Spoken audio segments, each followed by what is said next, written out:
Hello and welcome to the GZERO World Podcast. This is where you'll find extended versions of my interviews on public television. I'm Ian Bremmer, and today we are asking a question that may define our century.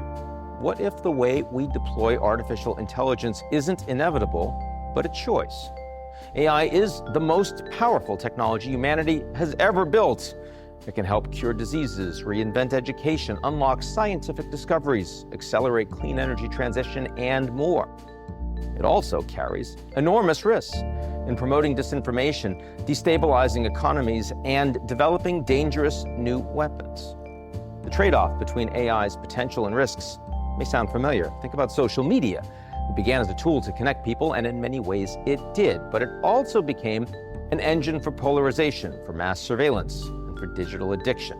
That wasn't inevitable. It was the product of choices that were made by a small handful of companies moving fast and breaking things. The question now is whether AI is destined to follow the same path. Can tech companies be trusted to prioritize safety in addition to speed? Can regulation keep pace with exponential growth? Is there a path forward where innovation aligns with humanity's best interests? I'm joined on the show today by someone who thinks about these questions a lot. Tristan Harris, former Google ethicist and co-founder of the Center for Humane Technology. Let's get to it.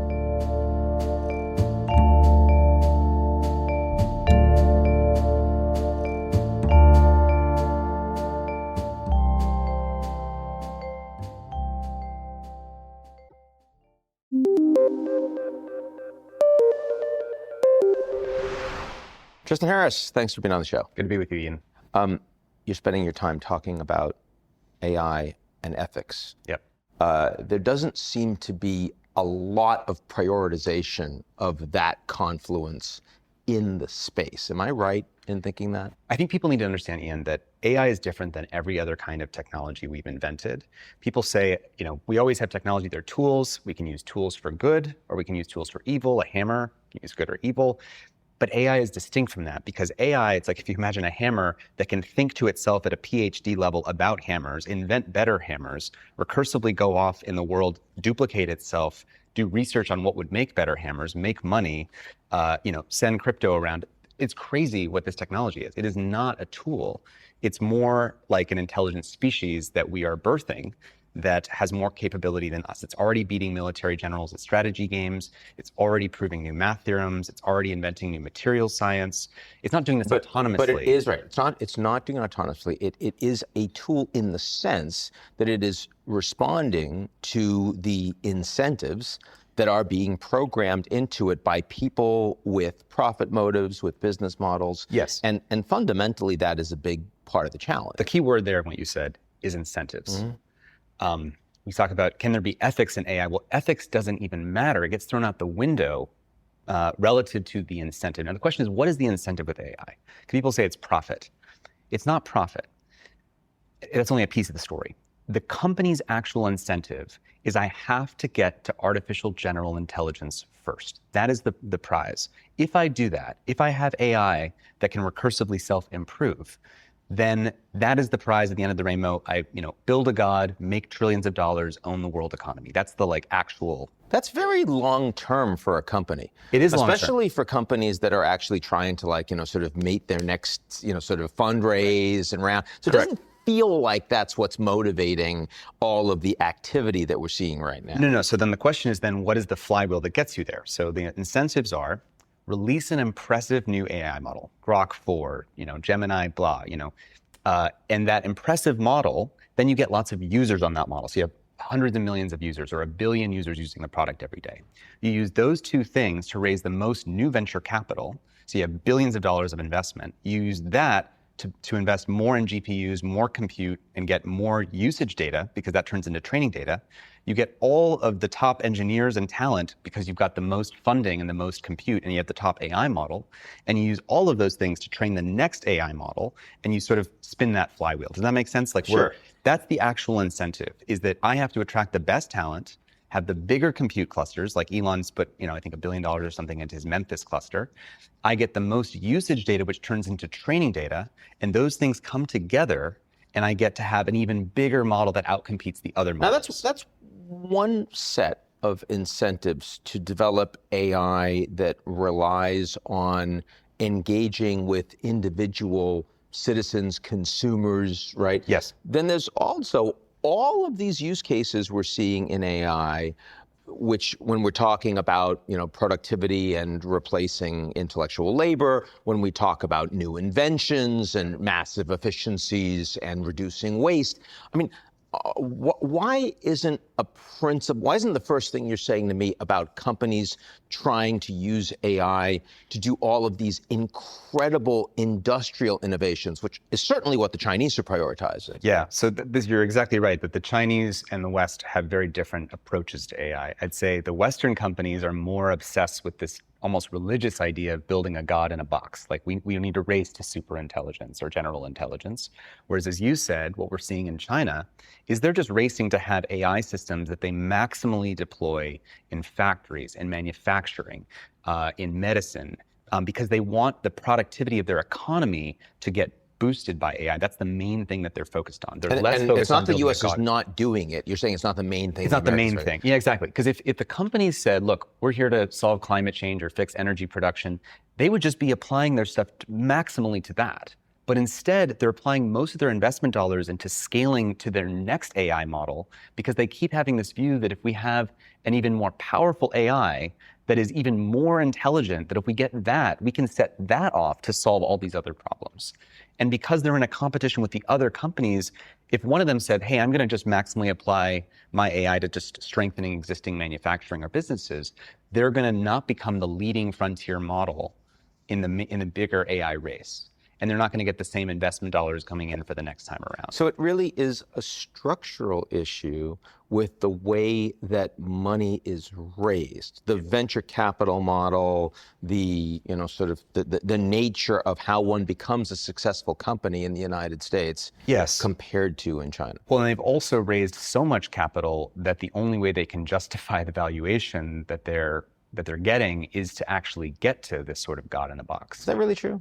Well, I think that's what they believe. But do you believe that? I mean, so much again of what we hear about AI is that this is going to create maximum productivity gains in so many different sectors, yep, right? And the concerns about displacement of labor, which we already see happening with coding, yep, that's real, yep, right? Those are real advantages that come from building AI that actually is more than just a tool for anyone that's able to deploy it.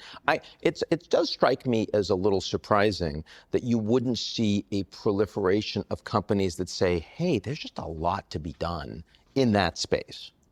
What do you mean by a lot to be done? In which space? A lot of money to be made in building things that are going to be deployed to create, more industrial efficiency, more growth in the United States, more effective labor before you displace it, all that sort of thing. They should be doing that, but why are we seeing, OpenAI and these companies massively just deploying it broad-based to society and causing already AI psychosis, what's causing teens to commit suicide? We could be applying it just to factories, just to biology, just to science labs, and trying to accelerate all of that. Why are we deploying it to broad-based society, where the costs of that is we're already seeing AI cause AI psychosis, where people, because it's designed to be affirming or sycophantic and saying, that's a really great question. If you're coming in with sort of a psychotic delusion, or you think there's something special about prime numbers or quantum theory, it'll just keep doubling down on that, and it's causing already— Because it's engagement, because it's helping with engagement. Exactly, right? So here's a lesson we can learn from social media. The AI companies want you to keep using it for as long as possible. It's not because of advertising, but the more you use it, the more they can tell investors, hey, we have this much training data, we've got this much usage, our product's being used more than the other AI products. And so I think there was a writer at The Atlantic who coined the phrase, not clickbait, but chatbait. You notice when you ask it a question, it says at the end of it, hey, would you like me to do this other thing for you? And you're Which you didn't even ask about. You didn't even ask for it, but it's calculating a thing that you really would How find. can I get more engagement? How can I get more engagement? And it's very good at that. It's very good at that. It's very good at that. I say yes, that sounds like Why not? It seems pleasant. So the part of the challenge here is that we in society absolutely would test things before we think they can affect us physically. Yes. Right? I mean, you want to release a GMO food. Yep. or you're interested in a new vaccine, a new medication, there's a fairly high regulatory bar to assume the precautionary principle. That's right. Do no harm to people before. That goes out the window for some reason that I can't understand when you're talking about impacting the psychology of people, even children. Totally. Why is that? Well, I think especially in this country, because we have this doctrine of free speech and to each their own, and you choose how you want to use products, we're used to a product that I use. If a child uses a toy, the child has some autonomy over using a toy. The toy isn't asymmetric. It's not a god super intelligence pointed at their brainstem trying to keep them scrolling. We should have learned the lesson from social media that when you use your phone, you thought you were just seeing photos of your friends, but you had a supercomputer pointed at your brain. Well, now we have a supercomputer pointed at your kids who's sharing with that AI their most intimate thoughts. We see that one of the top use cases of ChatGPT is therapy. So if people are sharing their most intimate sort of life problems with an artificial psychopath. With an artificial psychopath. Right. Under the logic, well, it's really smart and sometimes it helps people, but we really don't know how we're going to screw up people's attachment dynamics. We have children what happens when the person that you've shared the most with in your life is this AI that knows all the details, such that when you come home from school, the person you want to tell this exciting thing that happened to you or this bad thing that happened to you, the person you feel closest to is not a person, it's an AI.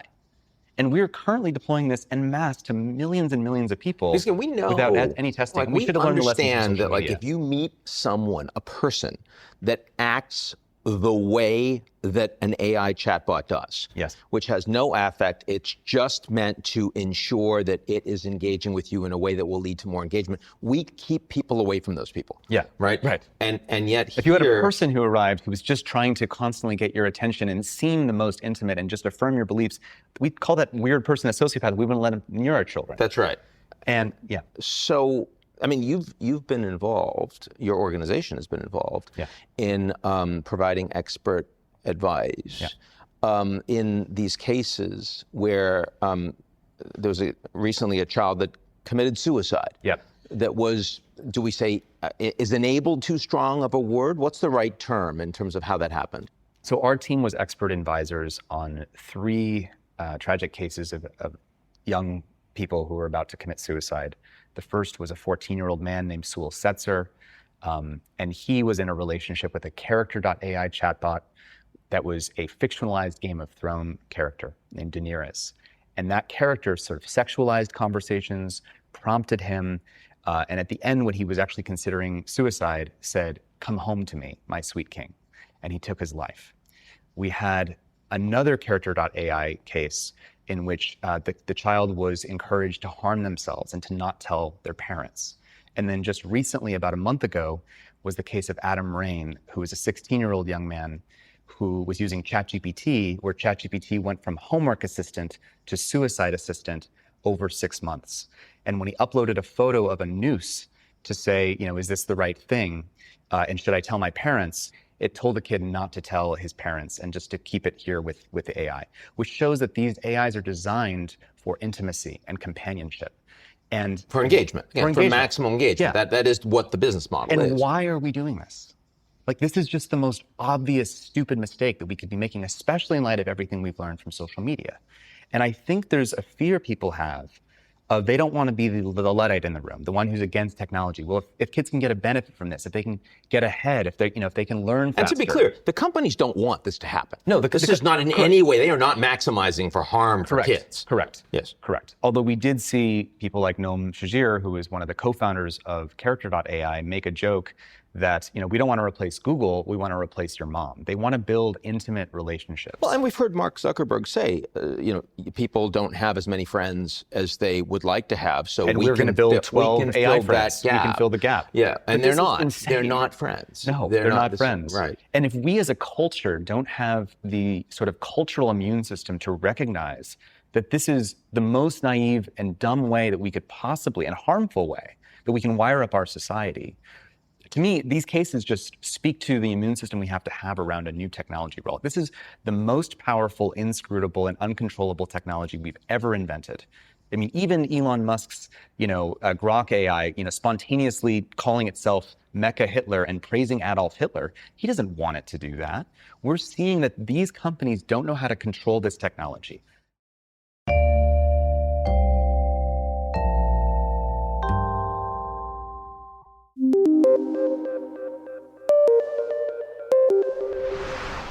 Now, I think Elon is very interesting here because we've seen recently Elon coming out and saying that Netflix should be banned. Not once, he has said it repeatedly over several days, saying it should be banned specifically because there are programs that Netflix has that you can download which promote the normalization of a transgender kid or of intimacy between two young girls that's anime or things like that. In other words, Elon clearly understands that a small amount of content can have a really big impact on your kids. So, I mean, if Elon is saying cancel Netflix, then I mean, clearly he has to understand that he runs a platform called X that these kids should not be on this platform, right? I mean, that's clear. And that the incentive of that platform and the observed behavior of it is to reward the most inflammatory takes about every political topic, which sort of feeds it's a machine that feeds itself, because people are only exposed to the most extreme views on every topic, because extreme voices both post more often than regular voices, and extreme voices, when they say things, go more viral than regular things. So we get a double whammy of overrepresentation of the most inflammatory takes on all these topics, which then conditions everybody in every democracy around the world to believe that the world is way more polarized and divided than it actually is, but also starts to feed that division into a more polarized population. And to your point, if Elon is so concerned about Netflix, he should be exponentially more concerned about the 24/7 subtle incentive to reward conflict entrepreneurs and division entrepreneurs on his own platform. Yeah, I mean, unless Elon's concern with Netflix isn't about the kids at all, but it's just because it's politics he doesn't like. But he is claiming that it's because it's affecting children. And so, I mean, obviously, that should be the harm that is being avoided. Now, I do see that a lot of states in the United States right now, in addition to some countries around the world, are saying we can't have smartphones in schools. That clearly is a step in the direction of these things are harmful to human interaction that we want to optimize for among our children. That's right. Well, I mean, I really thanks to the work of Jonathan Haidt and his book, The Anxious Generation. And I think, we've made this clear since 2013, that if you attach this incentive of maximizing eyeballs and engagement, you are going to distort and ruin your society. It is an unsustainable incentive. And John Haidt's work, I think, just showed the evidence so clearly that it has created the most anxious and depressed generation in history. And sadly, the only response at this point is just to take smartphones out of schools, to ban social media under 16, which is what Australia has done. And we're seeing that the stats are starting to turn around. Laughter is returning to the hallways. Kids' critical thinking is going the other direction. I just think we will soon discover that having less of this attention-disrupting technology in the classroom, moment to moment, under the justification and fear that if I don't have my phone with me, I'll miss something important from my parents. That's the justification, but then now that the phone is there, people spend the entire class time just scrolling through TikTok and sending messages and so on. So what do you believe is plausible that could be done? I'm not saying, utopian, this is what you'd do if you were emperor, but given where we are right now as society, given how much money in the economy is going towards improving these models, and not only because they're fighting with the Chinese, but also because they are the biggest part now of the U.S. economy, right? And they're like, people want to support growth. What can be done that would limit the harm while recognizing the extraordinary upside, which I've certainly been a big enthusiast of how much AI can improve society? It all starts with, I think, the race with China and reframing what that race is. Because the justification for why we can't do a bunch of constricting measures is that we're going to lose to China. But if we deploy AI recklessly in a way that causes AI psychosis or kids' suicides or degrades kids' mental health or causes every kid, instead of thinking, to actually just outsource their homework completely to AI so they don't have to do any work, it's very obvious the long-term trajectory of we're going to have a weaker civilization. right? And it's not just kids we're talking about. Not even just kids. No, we're talking about adults. We're talking about society. We're talking about society. But China's China's not doing that. Yeah. Right? I mean, Yeah, it's hard for me to understand why there's a race with China on something that China isn't deploying. Yeah, exactly. Well, I think in the US, I think we have this false belief that we have to have just a bigger, more powerful technology, and then people don't care whether we just happen to take that technology, turn it around, and blow ourselves up in the face, which is kind of what we're doing. Like, we beat China to social media. Did that make us stronger, or did that make us weaker? It made us radically weaker. So we're not in a race for technology. We're in a race for who's better at applying and governing exactly where in our society do you want to deploy that technology in a way that strengthens it. And I think you're exactly right that we should be applying it to manufacturing, to medicine, to increasing to very specific scientific domains. But why do we need this broad-based rollout that is under the maximum incentive to cut corners on safety? That is not going to end in a good result. And we can do some basic things to change that. We can have basic AI liability laws so that if it's a product and has product liability, you're responsible for some of the harms. That will create a more responsible innovation environment.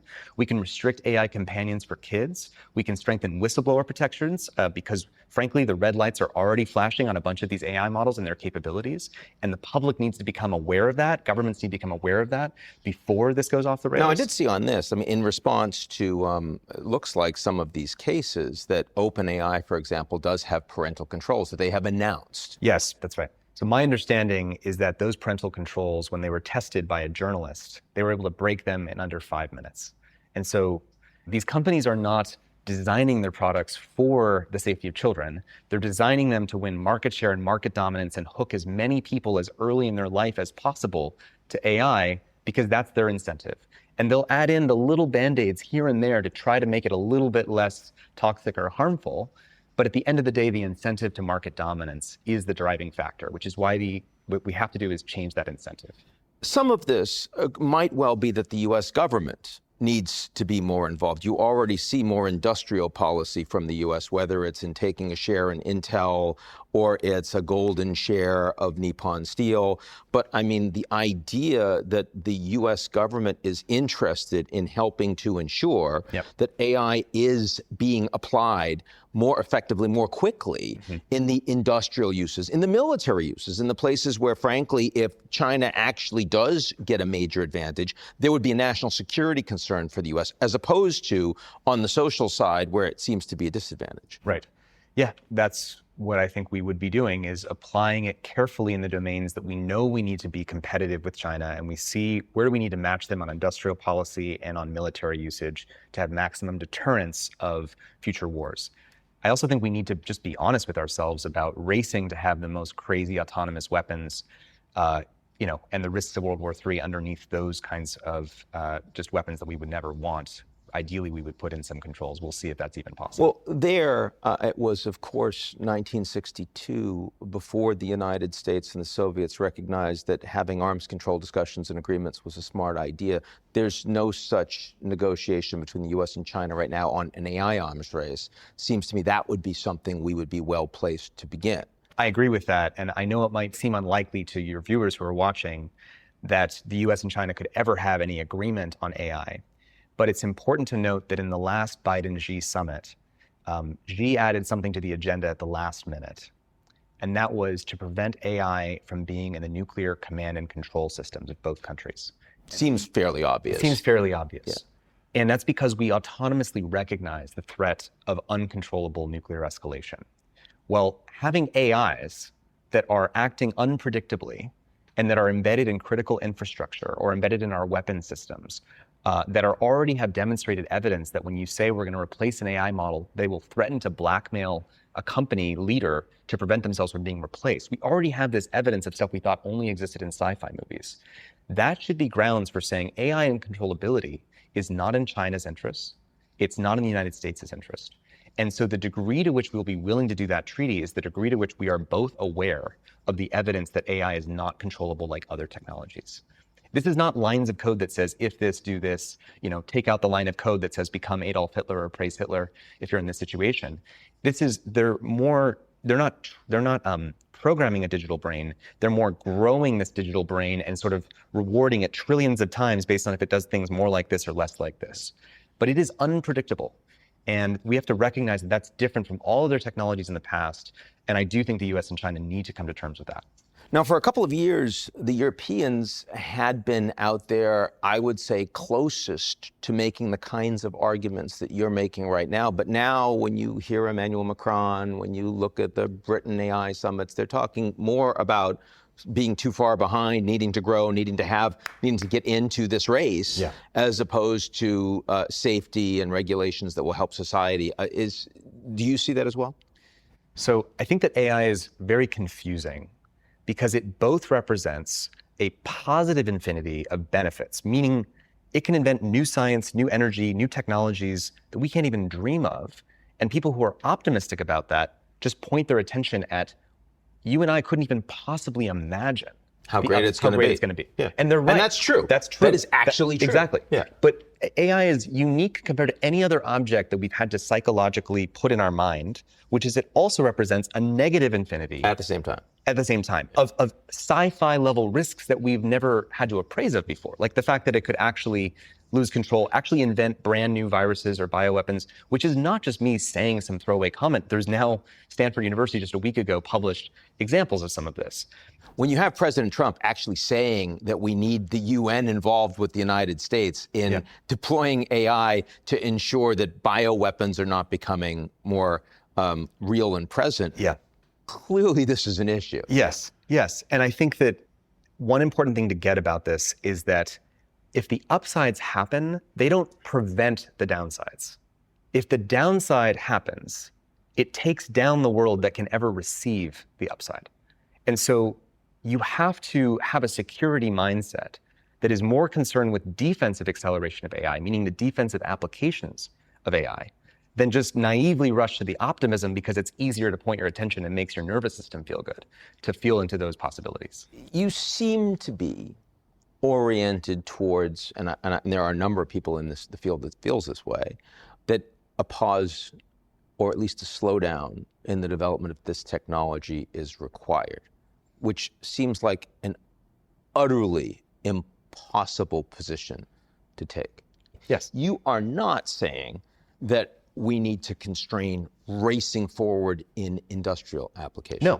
Not at all. Narrow applications of AI that accelerate our actual productive output or keep our military in parity with the other military, you need those things. But why are we recklessly racing this out to society psychologically in ways that we definitely don't know what we're doing? This is just stupidity. Tristan Harris, thanks for joining us. Thanks for having me, Ian. That's it for today's edition of the GZERO World Podcast. Do you like what you heard? Of course you do. Why not make it official? Why don't you rate and review GZERO World? 5 stars, only 5 stars, otherwise don't do it. On Apple, Spotify, or wherever you get your podcasts. Tell your friends.